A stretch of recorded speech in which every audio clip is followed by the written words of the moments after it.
Epic fail na naman ang mga Duterte supporters, mga tol. Talagang sablay palagi sa pagtatangka po nilang i-discredit o siraan ito pong si Direktor Attorney Melvin Matibag ng National Bureau of Investigations.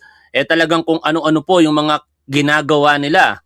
At sa puntong ito, 5 taon o 6 na taon na ang nakakalipas, nahalukay pa nila yung isang conversation sa pagitan po ni Mel Sabio at ni Attorney Melvin Matibag, kung saan dito po sa leak audio na ito talagang nadala ng emosyon si Direktor Matibag at kanya pong napagbantaan ito pong si Mel.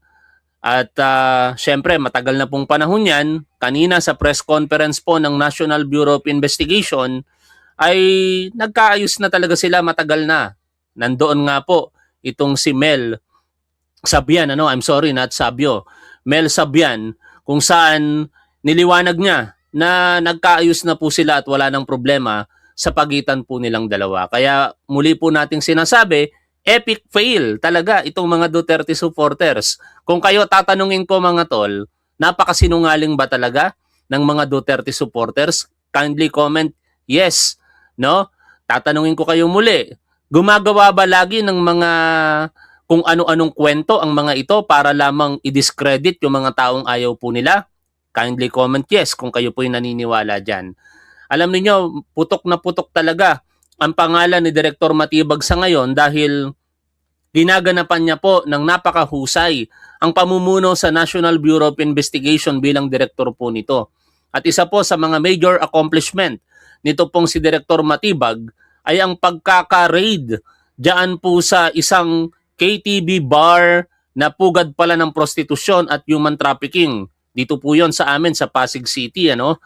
At doon nasampahan po ng kaso ang iba't ibang mga personalidad, pero pinakakilala ang asawa at anak nito pong si Mike Defensor na si Julie Defensor at ang anak po nila na si Miguel Gabriel Defensor.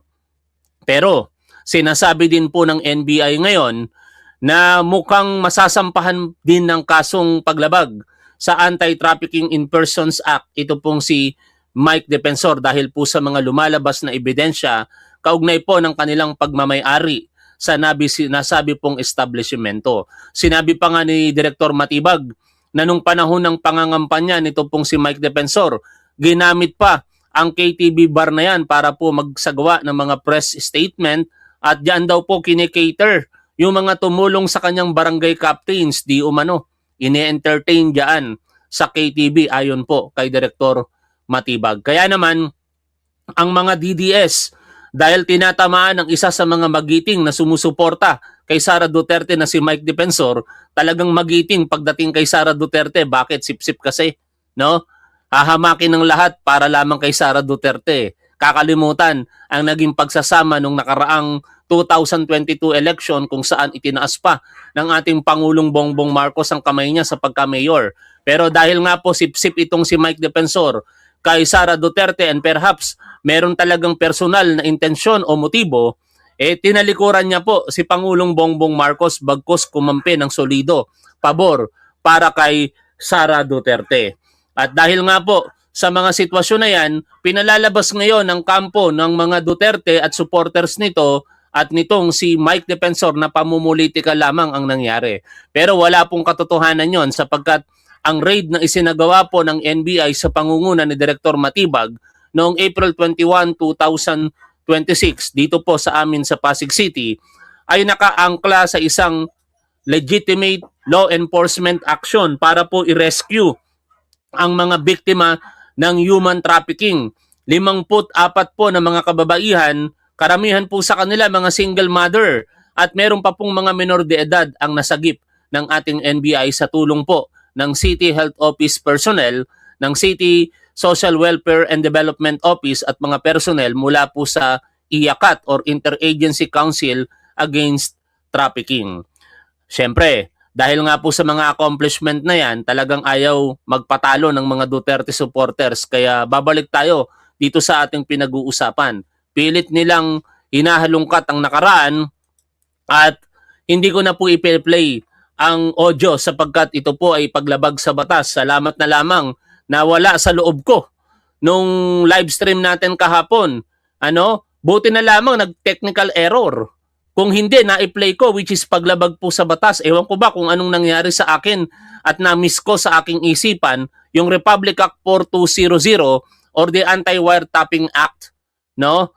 Talagang kahapon, ewan ko kung lutang ba ang isip ko, napakarami pa man din manonood po natin na pinipilit kong i-play pero hindi po dapat i-play kasi once na i-play mo yan at i-share mo sa harapan ng publiko, you could be held criminally liable for violations of Republic Act 4200 kapag sinampahan ka ng kasong mga taong involved po dito. Pero siguro naman sa pagsuporta po natin kay Director Matibag, hindi niya naman siguro ako sasampahan ng kaso dahil makatwiran naman yung naging reaksyon po natin kahapon. Ipinagtanggol pa nga po natin siya bagamat naghahanap po tayo ng kasagutan. At nagpapasalamat ako kay Director Matibag sapagkat sa araw po na ito, hindi niya man tayo nadinig pero malamang nadinig niya ang ibang mga nananawagan ng kaliwanagan sa issue na yan. At sa press conference po kanina ng NBI, niliwanag niya po yung issue. Sa isang banda, ang nakakabahala kung na-play ko kahapon,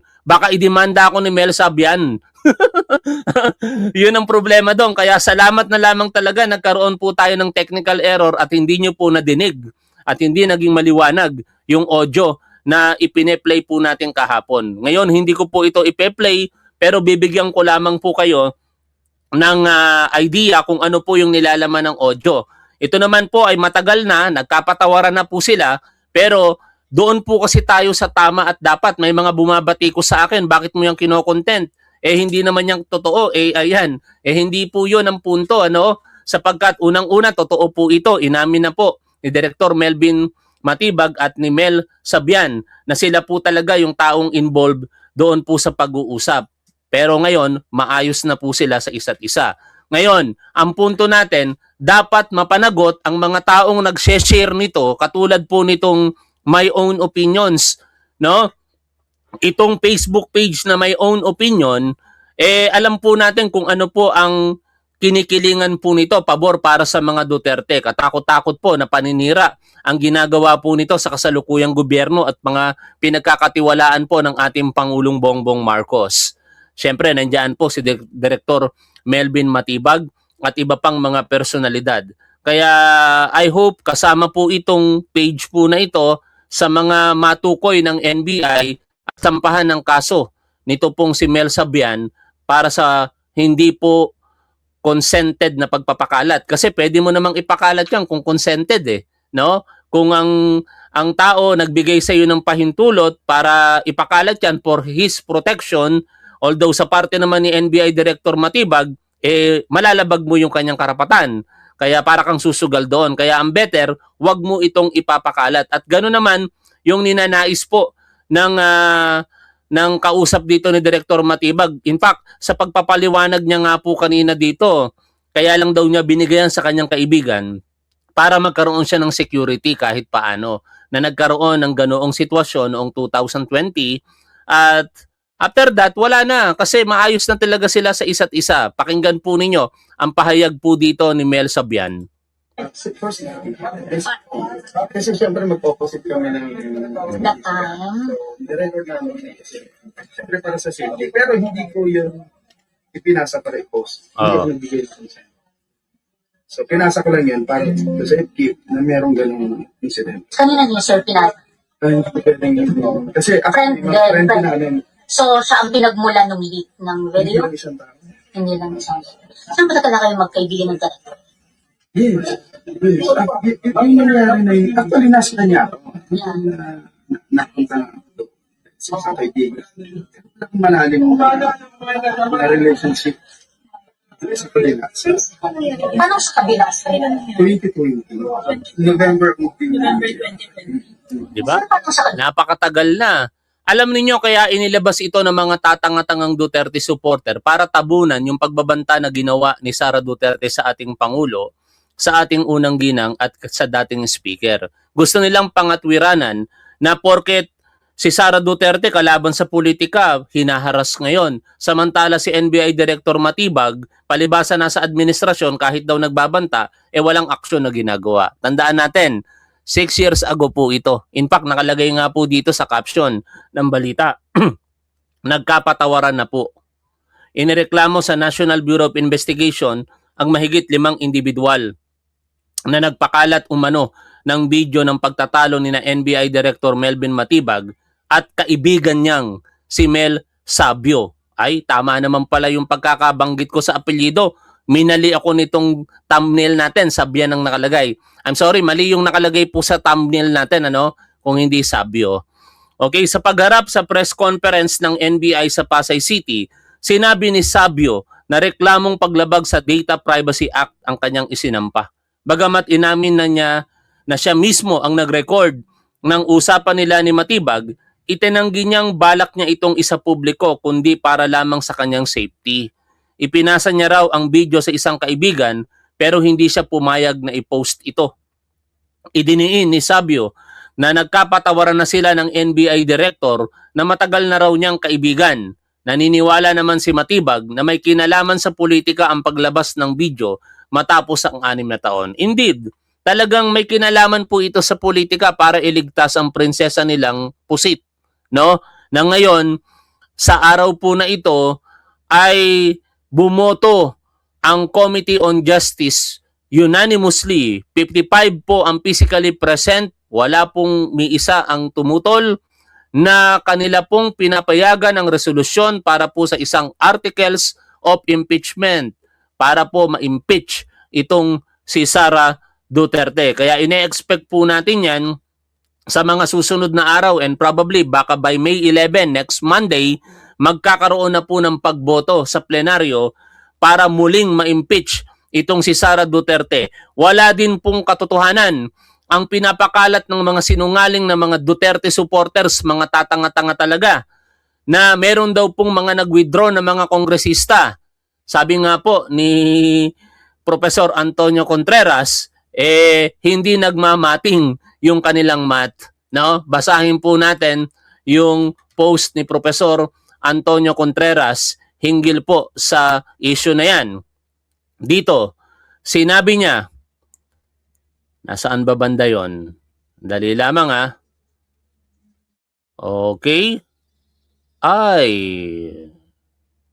dito ko ba nabasa yon? I'm sorry at eto. Sabi po dito, ibang sitwasyon ito Eto, do the math, Justice Committee has at least 40 regular members and a host of ex officio members. If 15 members withdrew their support, including the fictional member Bier Rodriguez, how can the final vote approving the committee report be unanimous at 55-0? Your math is not mathing.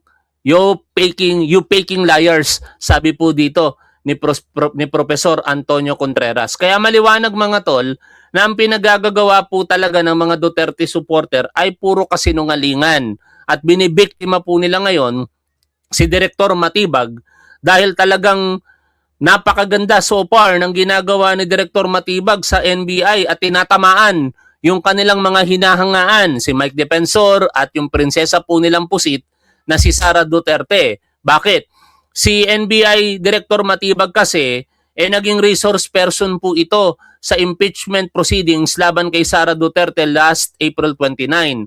At sa pamamagitan ng kanyang leadership, inilatag po doon ng NBI ang mga ebidensya laban po kay Sara Duterte kaugnay po ng pagbabanta nito sa buhay ng ating Pangulong Bongbong Marcos. Inestablished ng NBI na hindi po artificial intelligence ang mga video na kumalat. In fact, may mga tinatawag po silang mga hash code or mga technical term na hindi ko na po maalala ngayon na magpapatunay na yun po base sa mga forensic analysis na kanilang isinagawa ay indeed tunay na video at doon talagang nagsalita itong si Sara Duterte ng mga pagbabanta sa buhay ng Pangulo, ng ating unang ginang at ng dating speaker na si Martin Romualdez.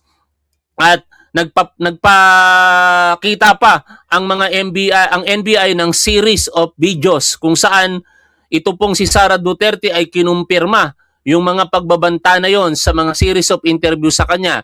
At before that, meron ding mga videos itong si Sara Duterte in a live streaming na talagang sinasabi niya kung paano niya ini-imagine na pupugutan ng ulo si Pangulong Bongbong Marcos at iba pang pagbabanta sa buhay ng Pangulo ng Pilipinas. Kaya maliwanag po ang mga ebidensya na inilatag ng NBI laban kay Sara Duterte. At yon hindi matanggap ng mga tatanga-tangang Duterte supporters sapagkat ayaw nilang buksan ang kanilang mga isipan sa katotohanan. Pilit nilang pinaniniwala ang kanilang mga sarili na wala pong kasalanan si Sara Duterte. At sa puntong ito mga tol, balikan natin ang press conference po ng NBI kanina. Kakasuhan niyo sila? Well, I think si Mel, andyan pa ba siya, no? Tingnan nyo, kasi para makita, baka sabihin, ipatawag nyo kung andyan pa si Mel. I think si Mel already filed a case para imbestigahan. Ako din naman, kung ano yung pinal ni Mel, sususugan ko na imbestigahan. Magulat ka kasi malalaking personality na yung mga... ang tawag dito sa social media yung inappropriate coordinate behavior. Ibig sabihin, pansinin nyo, grupo yan, post sila, sabay-sabay, isa yung kamada nila, tirada nila. These are the things that we should address sa social media. Yung... Kayo ba'y sumasang-ayon sa mga sinasabi na yan ni Director Matibag, mga tol? Mag-comment po kayo ng yes. Pero wag niyong kalimutan mag-subscribe sa ating programa. Maraming mga manonood po natin ang nanonood lamang at nakakalimutan pong mag-subscribe. Tulungan niyo po si Top 1 at sana mag-subscribe po kayo dito po sa ating programa. Muli, naniniwala ba kayo dyan na coordinated ang mga pag-atake online nitong mga tao po na ito? At ang commonality ng mga yan, Duterte supporters, meaning mga tol, talagang merong trolls sa mga Duterte. At ang kakapal ng mga pagmumukha ng mga tao na ito kasi hindi ako naniniwala na yan ay sabay-sabay kikilos, pare-parehas ang mga mensahe kung nagkakaiba man sa mga wordings lamang, pero yung tutumbukin ng ibig sabihin ay pare-parehas ang layunin. Paninira sa gobyerno at sa mga personalidad na nakakalaban ng kanilang piniprinsesang si Pusit o si Sara Duterte. Tuloy po tayo sa pakikinig po dito. Dapat pagbayaran ng mga yan ang kanilang mga ginagawa at ako'y sumasang-ayon na dapat imbestigahan ito ng NBI at papanagutin ang mga trolls po na ito na pinagkakakitaan at the expense of truth.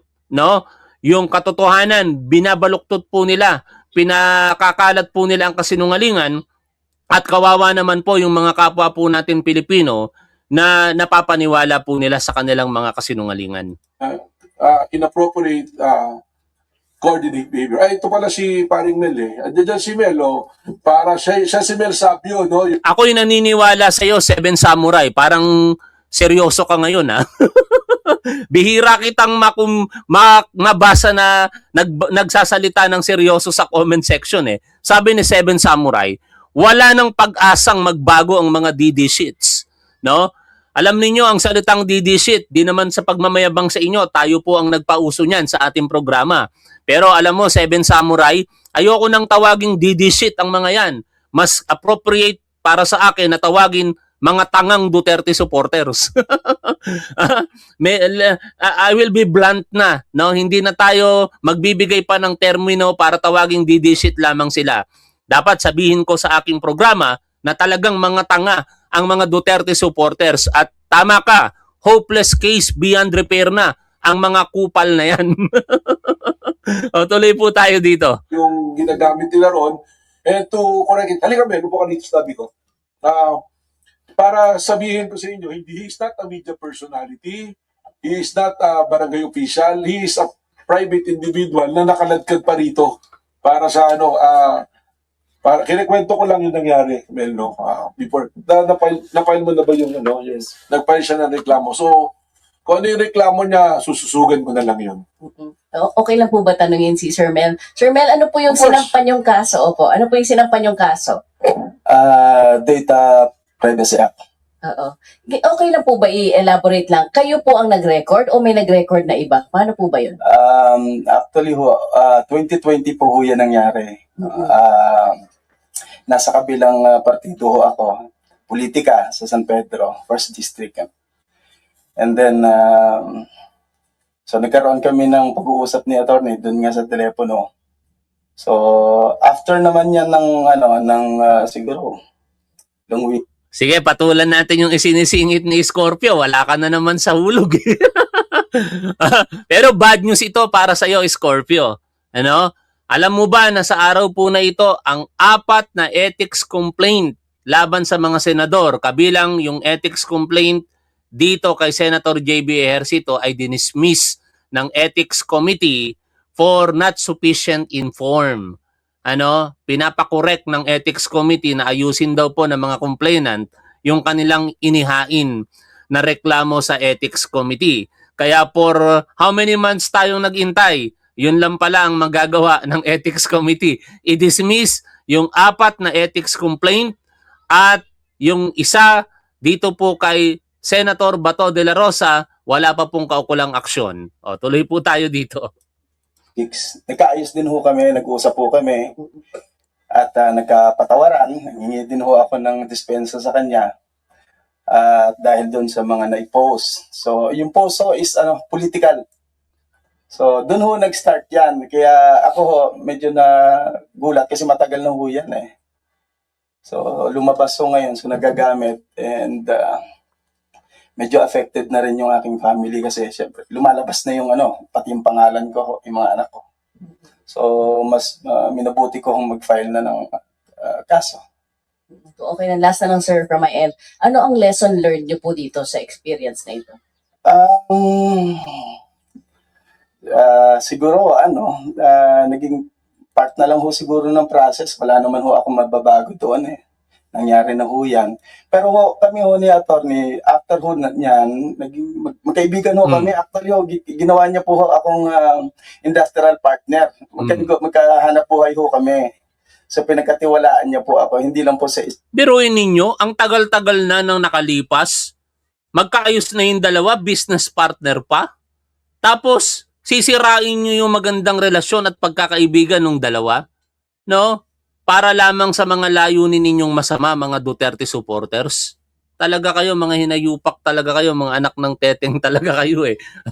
Ano bang masasabi nyo sa mga Duterte supporters, mga tol? Paki-comment nyo nga kung ano yung appropriate word para sa mga ito. Kasi ang nakikita ko na lang talaga sa ngayon, mga tatanga-tangang Duterte supporters. Ayaw nyo lumaban ng patas. Gusto nyong pangatwiranan yung maling ginawa ni Sara Duterte. Ang laki-laki ng pinagkaiba. Nung panahon na yon, si Direktor Matibag ay nakapagbanta sa isang individual na pribadong individual. At sila naman ay nagkaayusan na. Yun ang pinakamahalaga dun eh. Si Sara Duterte ba? Sa kasi Pangulong Bongbong Marcos nagkaayos? Hindi. No, gustong i-extend ni Pangulong Bongbong Marcos ang kamay niya for unity. Pero patuloy na bumabanat ang mga Duterte supporters sa kanya at patuloy na nagbabanta. Anong gusto niyong mangyari? Patuloy na magbabanta at hihintayin pa ba natin na gawin ni Sara Duterte yung mga pagbabanta na yan? Tandaan ninyo, ang mga pagbabanta o mga pagpatay kadalasan sa mga tao ay nagsisimula sa pagbabanta. Tingnan nyo yung nangyari kay Governor Ruel Digamo. Nakatanggap ng mga death threats. Conditional yon. Tumigil ka sa mga pinagagagawa mo. Pero ano ang nangyari kinalaunan? Pinatay si Governor Ruel Digamo noong March 4, 2023. At nadamay pa, hindi ako nagkakamali, 9 na katao at maraming mga na seriously injured sa pag-atake na yon sa kanilang Pamplona residence, no? Doon po sa residential place nila sa Pamplona Municipality. Kaya dapat seryosohin po iyan dahil talagang in fact, kung pagbabatayan pa nga natin ang mga sinabi nitong si Sara Duterte, no joke, no? At may nakakontrata na sa kanya. Tapos pababayaan nyo lang, i-dismiss nyo lamang na outburst lang ng emotion ni Sara Duterte. Hindi tama yon. Lalong-lalo na, vice presidente po siya ng Pilipinas.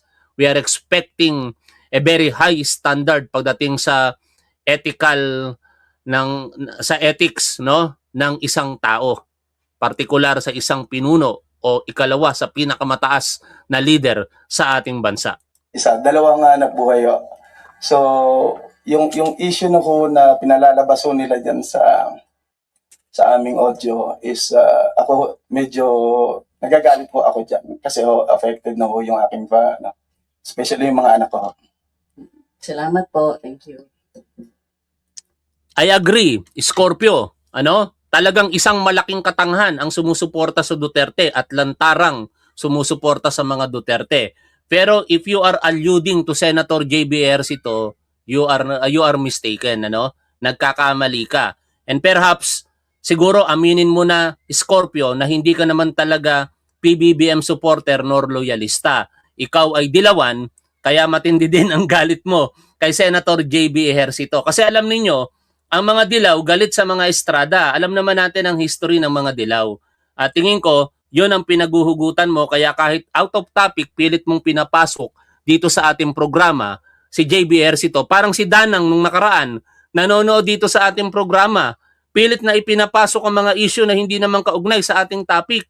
Nakakalungkot kasi imbis na nakakapag-focus tayo sa pagsuporta dito po kay Direktor Matibag, na-divert pa yung attention natin. Pero pasensya na kayo kasi ako rin naman ang may pagkakamali. Pinapansin ko yung mga ganyang komento. Kaya ako'y humihingi ng paumanhin sa inyo kung merong dilaw na manonood dito na binabatanatan patuloy ang mga pinagkakatiwalaan ng ating Pangulo. And of course, tinetake credit kapag tumatama siya. Katulad na nangyari kay Manuel Bonoan. Pero tandaan po natin, kung ikaw talaga Scorpio or Wonder Woman ay concern sa bansa at bawat Pilipino, unang-unang gawin mo, pagkatiwalaan mo muna.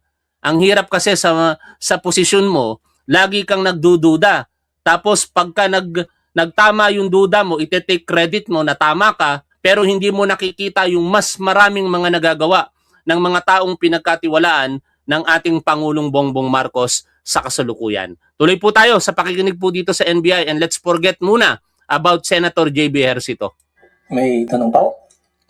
Hi, Direk. I'm Jay Salcedo po from Inquirer. Sir, kunin lang po namin yung response niyo din dun sa isang question ni Attorney Tolentino kanina. Sabi po niya, bakit daw po sa Pasay isinampa yung kaso against Jay Sonza? Kasi sabi niya Ibang topic na yan. Ang punto lang kasi natin mga tol, yung threat, na ginawa ng dalawang personalidad. Malaki ang pinagkaiba. Si Direktor Matibag, matagal na, 2020 pa. Hindi pa siya direktor ng NBI. Pangalawa, sa pagitan lamang nilang dalawa yon, nitong si Mel Sabio. Kung may mangyari man kay Mel Sabio ng mga panahong iyon, hindi makakaapekto sa Pilipinas in general. Pero itong pagbabanta ni Sara Duterte sa ating Pangulong Bongbong Marcos, isang napakalaking pagkakamali po nun. Dahil Pangulo po ng Pilipinas ang pinagbabantaan niya. What if merong mangyaring hindi maganda kay Pangulo? Anong mangyayari sa Pilipinas? 'Di ba? Buti sana kung matino ang Vice Presidente. Ang masaklap, siya na nga yung papalit, siya pa yung nagbabanta. And worse, hindi matino sapagkat ang mga alegasyon po sa kanya, sa kasalukuyan, partikular sa kanyang kinakaharap na impeachment laban sa kanya, ay napakaseryosong mga paglabag sa batas. Nandiyan po ang sinasabing pagtanggap niya ng mga pera mula sa illegal na droga. Biruin ninyo, pinaniwala nila tayo ang mga Duterte na ang pamilya na yan ay laban kontra sa illegal na droga. Pero lumalabas na sumusuporta pa sila. In fact, baka drug lords pa sila. Kasi kung ang pagbabasihan po natin ang mga alegasyon ni dating Senador Antonio Trillanes, partikular ni Arturo Las Cañas, sila ay Lord of all drug lords. Nandiyan din ang hindi maipaliwanag na yaman. At sabi nga, produkto yan ng pagtanggap ng pera mula sa illegal na droga. Nandiyan din po ang ang mga panunuhol, Nandiyan din po ang paglustay sa confidential funds na tayo pong mga Pilipino ang nagbabayad sa pamamagitan po ng ating pagbabayad ng buwis. Kaya hindi po yun katanggap-tanggap na meron po tayong vice presidente sa kasulukuyan na nagbabanta tapos lumalabag pa sa batas. Kaya sana sa lalong madaling panahon, ito pong mga aksyon na ginagawa para malaman ang katotohanan sa likod ng mga Duterte, particular dito kay Sara Duterte, once and for all, malaman na po ng publiko.